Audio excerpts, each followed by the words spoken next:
Hablar en público es una asignatura pendiente para muchos, no para nuestro siguiente invitado, Alberto Escobar. Muy buenas noches. Buenas noches, Viviana, ¿qué tal? Subcampeón del Mundial Universitario de Debate en habla hispana. Sí. ¿Un buen orador nace o se hace, Alberto? Se hace, la verdad que se hace y con mucho trabajo y con mucha práctica. De hecho, yo, no de nacimiento, pero yo de pequeñito era tartamudo. No me digas. Sí. Y bueno, para aprender a hablar en público, a superarte, a conseguir comunicar bien, la verdad que hace falta bastante práctica, pero bueno, es un placer, la verdad. ¿Y cómo te ha ayudado en tus estudios tener esta soltura? Porque eres además un estudiante brillante, premio de bachillerato. ¿Cómo te ha ayudado?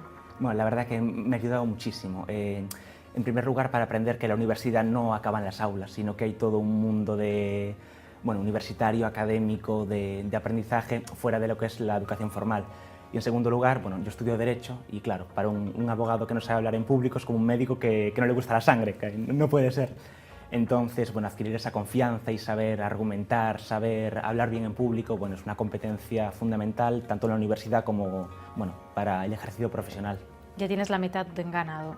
Acabas de llegar de Colombia, ¿no? Sí, de ese campeonato mundial universitario. ¿Cómo ha ido la experiencia? Bueno, la experiencia fue increíble.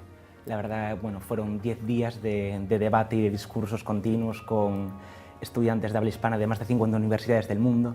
Y fue una experiencia fantástica, conocí un montón de gente muy interesante, aprendimos sobre el país, el conflicto colombiano que parece que se está resolviendo ahora y tener la oportunidad de ver cómo se debate en otras partes del mundo y de aprender de ellos, es estupendo. Supongo que muchos países latinos, ¿no?, donde tradicionalmente el manejo oral es más habitual que aquí en España, ¿cuál era el país al que más le temíais el equipo español?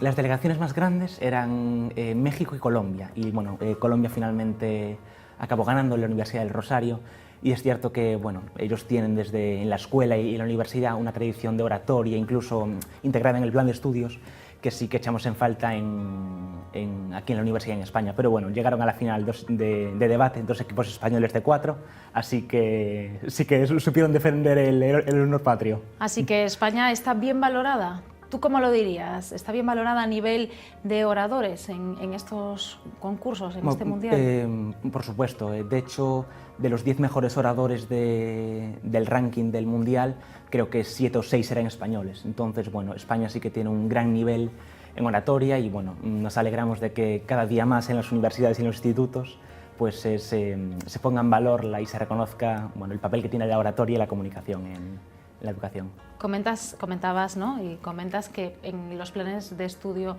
aquí en España no es muy común encontrarse con asignaturas, ¿no?, que promuevan la comunicación oral. No sé si tú, a lo largo de tu plan de estudios, te has encontrado alguna o toda tu formación en este campo ha sido extra reglada. En ese sentido, creo que la Xunta ahora, modificó el plan de estudios en educación secundaria y creo que sí que van a introducir una asignatura de oratoria, lo cual, nos parece estupendo.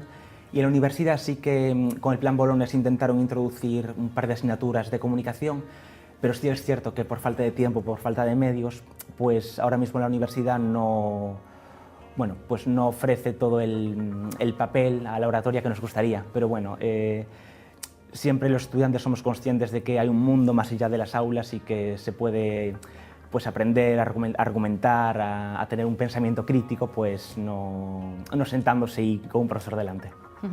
Es más fácil, ¿encontráis antes trabajo o oportunidades prácticas? Supongo que en contacto con otros compañeros de la universidad, los que ya estáis en este cogollo ahí de la comunicación oral, seguro que tenéis una experiencia en este sentido. La verdad que sí, que hablando con amigos míos que ya se han graduado, que hicieron debate y ya se graduaron, sí que dicen que siempre que van a una entrevista de trabajo, el encargado de recursos humanos, cuando lee su currículum, le llama muchísimo la atención que hicieran debate, que fueran a torneos nacionales, que tuvieran formación en oratoria, porque sí que es algo que, te diferencia del resto de los candidatos a un trabajo y que los empleadores sí que valoran muy positivamente. Tú comentabas que de niño eras tartamudo, sí, y que un poco para vencer esa tartamudez te metiste en comunicación oral, o tus padres supongo que te animarían. ¿Cómo fue un poco esa introducción y hasta haber sido subcampeón mundial? La verdad es que yo me dije, mira, esto no puede ser, hay que coger el toro por los cuernos Y bueno, voy a apuntarme a lo que me da más miedo de todo, que es hablar en público. ¿Con cuántos años? Pues esto fue al entrar en la universidad. Siempre me apasionó el mundo de la política, me siguen gustando muchísimo las tertulias políticas, entonces, bueno, algo que me gusta tanto, no puedo dejar que, pues mis limitaciones me impidan disfrutar de ello. Entonces, bueno, vamos a aprender a hablar en público. Y la verdad es que en el Club Debate Compostela, que es la asociación de debate de la Universidad de Santiago, me encontré con una gente maravillosa de la que aprendí muchísimo y bueno, somos una familia pequeñita y es fantástico poder seguir aprendiendo de oradores tan buenos. Bueno, vamos a meternos así un poco ya en el terreno, preguntarte cómo se organizan en estas competiciones. ¿Os dan un tema y qué pasa a partir de ahí? Bueno, en el formato del Mundial, en el de Colombia, se llama British Parliament, Parlamento Británico, y se trata de simular pues un poco las discusiones que se dan entre el gobierno y la oposición en la Cámara de los Comunes, en el Parlamento Británico. Entonces te dan un tema con 15 minutos de antelación a que empiece el debate. El tema puede ser pues desde injerencia humanitaria, legalización de las drogas, eutanasia. Y bueno, pues en 15 minutos tienes que preparar, según seas gobierno u oposición, pues la postura a favor o en contra.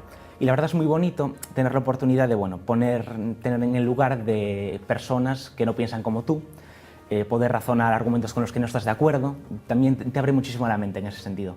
Y en el formato que más practicamos en España, que es el debate académico, se da un tema que se investiga con antelación, un tema normalmente más complejo. Por ejemplo, debatimos en un torneo nacional si la Unión Europea debe seguir rescatando a Grecia, muy de actualidad, y bueno, pues justo antes del debate se sortea si tienes que argumentar a favor o en contra.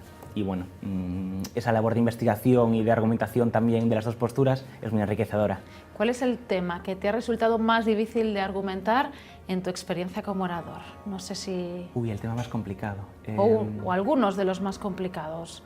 Porque dices que es muy bonito, pero también es difícil, ¿no? Porque tendrás una opinión propia y a veces habrá posiciones que no coinciden con tu forma de pensar. Bueno, un tema difícil debatimos en un torneo en la Universidad Francisco de Vitoria en marzo, si es el Islam compatible con la democracia, que es un tema, muy de actualidad, pero también muy espinoso, muy peliagudo. Y sé que nos requirió una labor de investigación del Islam, también de qué es la democracia. Y bueno, al principio fue muy complicado de investigar, pero al final, nos encantó. El tema dio lugar a debates muy bonitos. Sobre todo, muchos de nuestros prejuicios de los que teníamos, pues se vinieron abajo completamente. Entonces sí que fue un tema difícil, pero muy enriquecedor. ¿Todos los temas tienen dos caras? La verdad que sí. O sea, solemos decir que todo es debatible.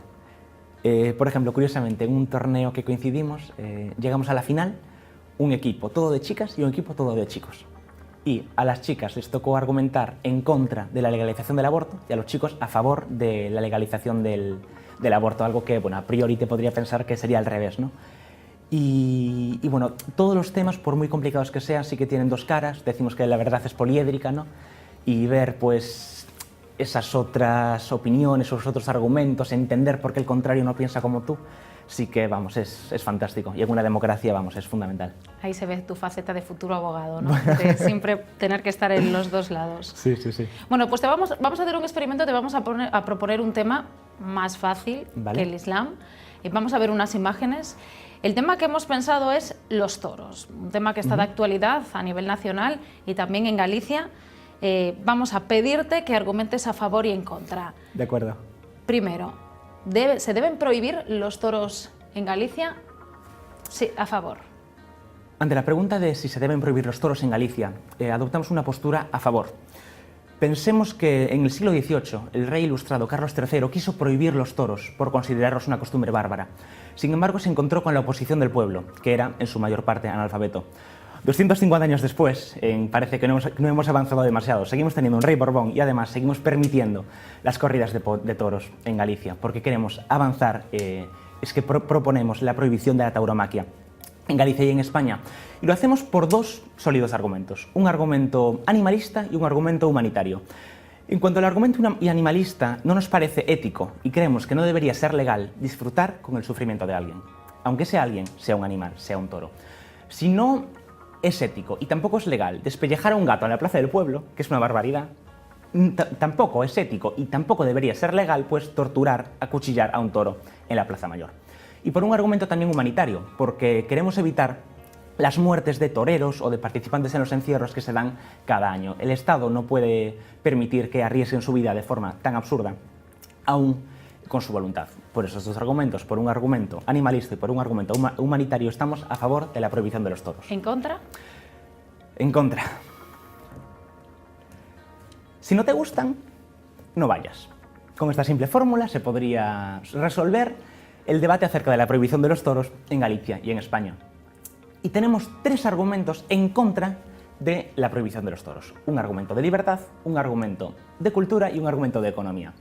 Cuando el argumento de libertad consideramos que es un liberticidio intolerable que los poderes públicos prohíban a los aficionados al toreo, pues ir a las corridas de toros, ya que los poderes públicos tienen la función de proteger la tradición y la cultura. Y es precisamente la cultura nuestro segundo argumento, porque nada representa tan bien la idiosincrasia y la tradición española como el toreo. No hay ningún arte comparable en el que un hombre o una mujer se enfrente a un animal bravo arriesgando su vida y que cree un arte en ese proceso. Y es que además tenemos un último argumento, que es un argumento de economía, y es que de la tauromaquia viven muchísimas empresas y muchísimos trabajadores, de ganaderos a toreros pasando por los veterinarios. Sería irresponsable, sobre todo en época de crisis, pues destruir puestos de trabajo a golpe de decreto. Es por esto, por estos argumentos de libertad, de cultura y de economía, que estamos en contra de la prohibición de los toros. Muy bien, Alberto. Estaba pensando que nadie querrá discutir contigo en tu entorno. No, al revés, vamos, es que mi entorno, si es gente de debate, es una discusión continua, es estupendo. Y de gente que no es de debate, la familia, los amigos, nadie se atreverá a llevarte la contraria porque seguro que siempre tienes el argumento para... No, al revés, vamos, dice mi madre que está harta de discutir conmigo porque siempre intento razonarle y hasta que ella recurre al argumento de autoridad, porque lo digo yo, no se acaba. Pero siempre ganas tú en esa Uy, es indiscutible. En la autoridad, ¿no? Preguntarte qué importancia tiene la comunicación no verbal a la hora de argumentar. Bueno, gente que sabe mucho más que yo del tema, psicólogos que han estudiado esto, dicen que la comunicación es un 80% no verbal y un 20% verbal. Que los gestos, la mirada, la postura, el tono de voz, las pausas, son muy importantes para una comunicación eficaz. Y lo vemos en un mundo en el que no es tan importante lo que dices, sino cómo lo dices. En la facultad estamos hartos de alumnos que hacen presentaciones de PowerPoint con una diapositiva trufada de letras que, claro, tú dices, bueno, es que esto puede estar muy bien, pero me estoy aburriendo, no está transmitiendo bien el mensaje, no entiendo lo que me quiere decir. Y a lo mejor un orador más eficaz con 3 ideas básicas, simples, pues pueden llegar mucho mejor al auditorio y convencerlo, que al final es de lo que se trata la comunicación. Me preguntaba hoy si alguna vez te habría pasado de que te dijesen que es cínico poder defender 2 partes, las 2 caras siempre de toda realidad. Me lo han dicho, la verdad que es una crítica legítima, ¿no? De decir primero blanco y luego negro. Pero la verdad, se puede refutar diciendo que es lo bonito del debate. Pues aquí nadie tiene el monopolio ni está en posesión única de la verdad, sino que hay que aprender el proceso mental por el cual el otro piensa diferente y entender y tener el respeto por el contrario, reconociendo que también tiene argumentos y esos argumentos pueden ser válidos. No hace falta que te convenzan, sino basta con que lo sepas presentar y que lo sepas refutar siempre desde el respeto. ¿Que es un ejercicio de sofismo? Bueno, pues puede ser, pero lo contrario, que sería decir que unos tienen la verdad y otros están equivocados siempre, pues es un supuesto de prepotencia que no creemos admisible. Tú las ideas las tienes claras. Bueno, sí, eso intentamos. Bueno, ya que te tenemos aquí, queríamos aprovechar para preguntarte, es una asignatura pendiente en España, la comunicación oral de la mayoría de los españoles pues es deficiente o mejorable. 3 consejos, 2 o 3 consejos para hablar mejor en público. Consejos sencillos, primero se dice que la mejor improvisación es la improvisación ensayada. Entonces, práctica, práctica, práctica. Solemos pensar que por hablar más alto y por hablar más rápido tenemos más razón, y no es así. Muchas veces, hablar más despacio, más sencillo, con ideas claras, es el mejor consejo. Como segundo consejo, y ya moviéndonos al mundo de la comunicación no verbal, Sí que es importante estar tranquilo, no dar imagen de crispación, ya que eso te resta mucha legitimidad. Puede parecer una tontería, ¿no? Pero tener los pies firmes en el suelo si estás de pie y no tener bolígrafos ni rotuladores en la mano, porque inconscientemente, bueno, pues te balanceas y la sensación de inseguridad con el bolígrafo también es otro consejo útil. Y luego, el tercer consejo es, relacionado con los anteriores, es perder el miedo.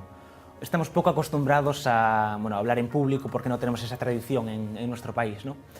Pero sí es cierto que cuando estás dando un discurso, nadie te suele juzgar, sino que bueno, son una audiencia preparada para recibir tus argumentos y bueno, a pensar de forma crítica.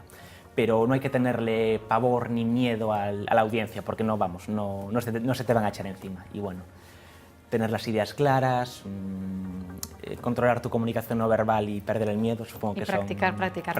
Bueno, yo te hago caso al consejo y dejo el boli, que lo tenía en la mano y me he sentido hasta culpable. Bueno, decías que estudias para abogado, que te gusta la política. ¿Tienes claro qué te gustaría ser de mayor? Uy, pues no lo tengo nada claro, la verdad.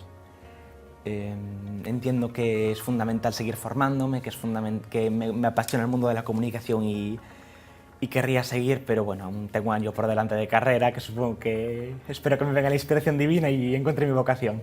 ¿Dispuesto a trabajar, por ejemplo, para un partido político? Porque digamos que esas habilidades de poder argumentar, de poder comunicar, son muy valiosas. Bueno, es curioso que ahora todos los partidos políticos hayan redescubierto la comunicación, ¿no? Dicen... Y hay toda una generación de nuevos políticos que sí que son muy buenos comunicadores. Albert Rivera, de Ciudadanos, fue campeón nacional de debate en su día.